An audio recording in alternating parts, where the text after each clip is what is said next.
Hello, welcome back to my channel. പഴുത്ത ചക്ക വീട്ടിൽ അധികം ഉണ്ടെങ്കിൽ ഇനി ആരും കളയാൻ നിൽക്കണ്ട. നമുക്കത് വെച്ച് ഒരു നല്ലൊരു ഇഡലി ഉണ്ടാക്കാം.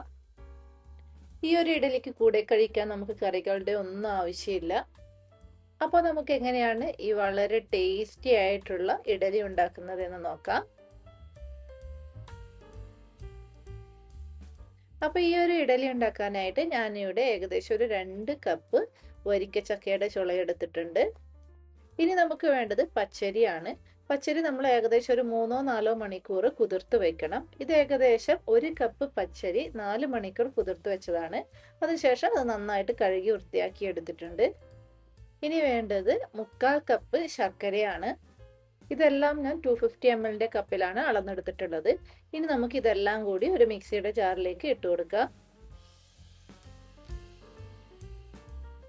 അപ്പോൾ നമ്മൾ അരിയും ചക്കച്ചുളയും ശർക്കരയും മിക്സിയുടെ ജാറിലേക്ക് ഇട്ട് കൊടുത്തു.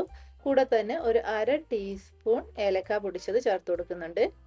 ഒരു 1/2 ടീസ്പൂൺ ഉപ്പ് കൂടി ചേർത്ത് കൊടുക്കുന്നുണ്ട്. ഇനി ഇതിലേക്ക് ഒരു 1/4 കപ്പ് വെള്ളം കൂടി ചേർത്ത് കൊടുത്തിട്ടുണ്ട്. ഇനി ഇതെല്ലാം കൂടി നമുക്ക് നന്നായിട്ടൊന്ന് അരച്ചെടുക്കാം. അപ്പോൾ ഇതാ നമ്മൾ എല്ലാം കൂടി അരച്ചെടുത്തിട്ടുണ്ട്. നമ്മുടെ സാധാരണ ഇഡലി ബാറ്ററിന്റെ ആ ഒരു കൺസിസ്റ്റൻസിയിലാണ് അരച്ചെടുത്തിട്ടുള്ളത്. ഇനി നമുക്കിതൊന്ന് ഉണ്ടാക്കിയെടുക്കാം. അതിനായിട്ട് ആദ്യം തന്നെ ഇഡലി പാത്രത്തിൽ ഇതുപോലെ കുറച്ച് ഓയിൽ പുരട്ടി കൊടുക്കാം.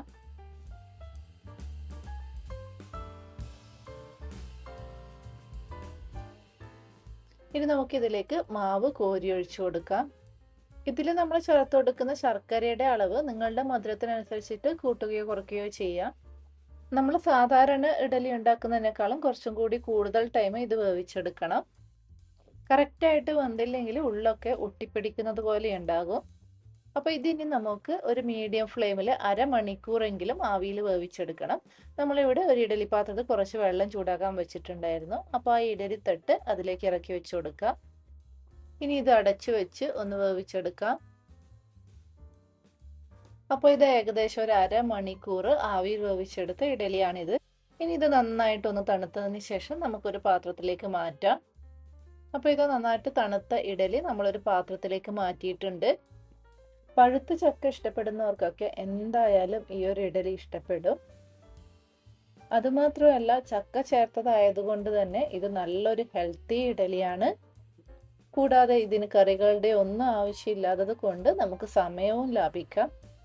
ഇതിന് നിങ്ങൾക്ക് വേണമെങ്കിൽ തലേന്ന് രാത്രി ഉണ്ടാക്കി വെച്ച് പിറ്റേന്ന് രാവിലെ ബ്രേക്ക്ഫാസ്റ്റിന് എടുക്കാവുന്നതാണ്. നിങ്ങളിനി ഈ പറഞ്ഞതുപോലെ തലേന്ന് രാത്രി തന്നെ ഉണ്ടാക്കി വെക്കുന്നുണ്ടെങ്കിൽ ഇതുപോലെ ഇഡലിത്തട്ടിൽ നിന്നും മാറ്റി ഒരു പ്ലേറ്റിലേക്ക് മാറ്റേണ്ട ആവശ്യമില്ല. ആ ഇഡലിത്തട്ടിൽ തന്നെ അങ്ങനെ അങ്ങ് അടച്ചു വെച്ചാൽ മതി. എന്നിട്ട് പിറ്റേന്ന് രാവിലെ ആവശ്യത്തിനനുസരിച്ചിട്ട് എടുത്താൽ മതി.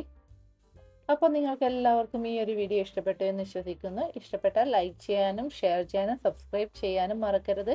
വീണ്ടും പുതിയ റെസിപ്പിയുമായി അടുത്ത വീഡിയോയിൽ കാണാം. അതുവരേക്കും ബൈ ബൈ.